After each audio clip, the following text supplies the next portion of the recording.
Bonjour à vous tous. Voilà une suite concernant la conférence, la traduction que j'avais amenée sur l'aromathérapie énergétique. J'aimerais aller un petit peu plus loin avec vous. C'est-à-dire que là, on va parler aussi un petit peu de comment est l'olfactothérapie, comment on peut l'utiliser et quelques huiles essentielles qui peuvent être utiles pour vous tous. Donc, j'espère que celle-ci va aussi vous plaire. Elle rentre un petit peu plus dans les détails. Déjà, il existe deux types d'olfactothérapie, c'est-à-dire l'olfactothérapie active avec des diffuseurs, par exemple, où on prend des flacons qu'on va respirer directement au niveau des narines.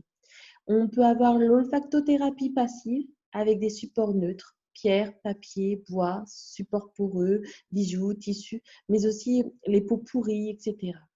L'avantage de la technique passive, on va dire que c'est qu'elle permet une diffusion constante, plus légère et moins entêtante. Bien sûr, la diffusion doit toujours être contrôlée, c'est-à-dire sur un temps limité pour éviter d'avoir des migraines, les muqueuses qui s'assèchent, etc.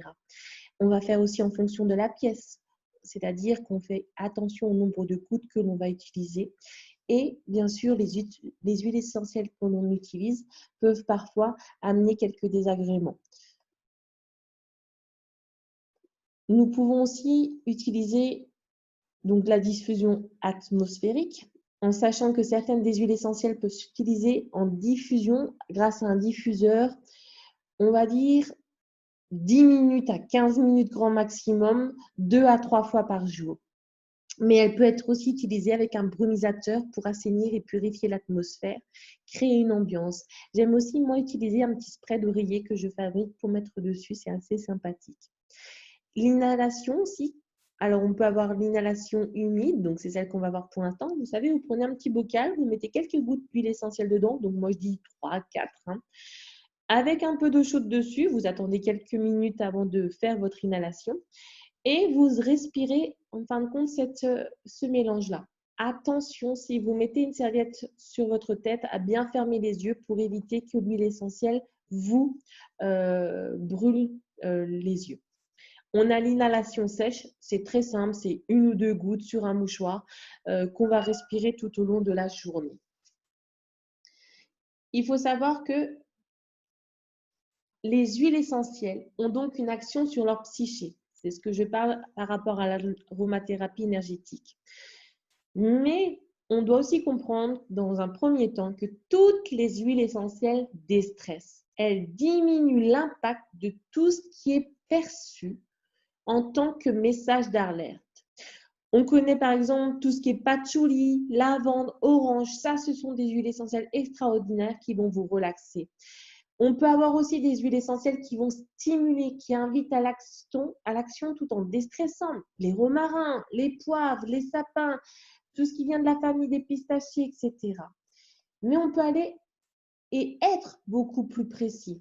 Voici plusieurs huiles essentielles que je vous mets qui vont agir sur une symptologie vraiment particulière. Ici, on a par exemple les agitations d'angoisse, d'anxiété, des asthénies mentales. Et vous remarquez qu'il y a souvent les mêmes. La camomille romaine est vraiment très présente là quand on regarde. Le petit grain bigaradier qu'on va peut-être voir aussi un petit peu plus tard. Ici, vous avez tout ce qui concerne les chocs émotionnels, la colère, la concentration, manque de concentration.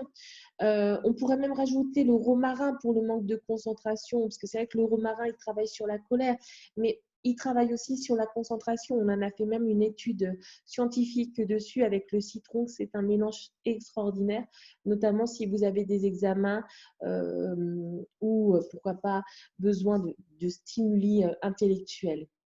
La dépression n'est pas à prendre enfin, elle est vraiment à prendre en compte dans le sens où c'est quelque chose qui joue sur nous en ce moment, notamment à cause de tout ce que nous pouvons vivre.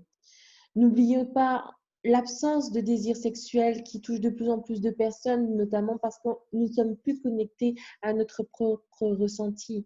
L'émotivité, vous avez vu, on a encore la camomille romaine qui est présente comme les insomnies. C'est ce qui fait en fait que plusieurs de ces huiles essentielles vont avoir des actions identiques sur différents symptômes et ça vous évite d'en avoir plusieurs. La fatigue émotionnelle est vraiment intéressante et le petit grain bigaradier, je l'ai mis ici comme le néroli, ce sont des odeurs un peu orangées et autres et ça me permet d'avoir un sentiment de bien-être, des fois un peu plus facile qu'avec la lavande, hein. Le manque de détachement, c'est clair que si jamais vous avez été licencié, si vous avez une rupture ou toute autre chose, il faut arriver à passer au-delà de ça. On a les peurs, quelles qu'ils soient. Il faut savoir aussi les gérer pour pouvoir s'ouvrir à, à d'autres cycles. La solitude, c'est peut-être quelque chose qui a beaucoup stressé à cause, en fin de compte, du confinement et tout ça. La tristesse, la timidité. Donc voilà, ça, ce sont plusieurs huiles essentielles qui vont vous permettre vraiment de travailler en aromathérapie énergétique. Achetez-en une ou deux ou trois qui vont agir sur vous-même et essayez de les garder près de vous pour dès qu'il y a une action de stress, de sentiment de mal-être, vous les sentez par rapport à ça. Là, j'ai pris très peu d'huile essentielle pour aller un petit peu plus en détail, comme la camomille noble. Elle travaille bien sûr tout ce qui est troubles nerveux, mais surtout, elle permet de mieux ressentir les vibrations de l'univers afin d'apprendre à vous servir de votre intuition et de vos connaissances. Elle motive les personnes en manque de courage, en manque d'intégrité ou qui sont incapables de prendre du recul. Donc, c'est vrai que cette camomille romaine est très, très, très intéressante. Tout comme ce fameux petit grain bigaradier. Et pourquoi je l'aime autant? Parce qu'on dit toujours, avec un petit grain bigaradier, ça va travailler sur tout ce qui est au niveau des émotions, mais aussi tout ce qui est période de stress, tout en vous donnant un petit coup de pied aux fesses pour pouvoir aller de l'avant. Elle est très puissante pour équilibrer le corps et l'esprit. Elle calme et aide tout en redonnant de l'énergie. Une avant-dernière, voici la marjolaine, une huile qu'on utilise très bien aussi dans tout ce qui est au niveau du physique pour les problèmes liés à l'énurésie. Vous savez, les pupilles souvent sont dus à une période de stress ou d'émotion importante. La marjolaine, c'est pour ça qu'elle peut très très bien aider aussi dans ce cas de figure. Elle permet aussi de nous faire vivre dans l'instant présent tout en se détachant des illusions du temps. Donc, vous voyez, c'est une sacrée huile essentielle aussi. Et la dernière, le néroli. Elle est parfaite pour les burn-out, les chocs émotionnels, parce qu'elle permet de terminer,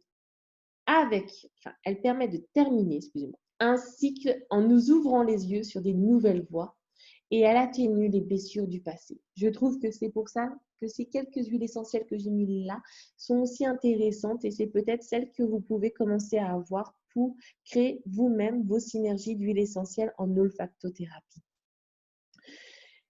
L'olfactothérapie, il est donc important de les utiliser dans une pratique thérapeutique et spirituelle parce qu'elles vont vraiment vous ouvrir sur une autre vision et surtout grâce à une facilité déconcertante d'utilisation. Voilà, je vous remercie beaucoup de votre attention et j'espère que ces petites huiles essentielles vont bien vous aider. À bientôt!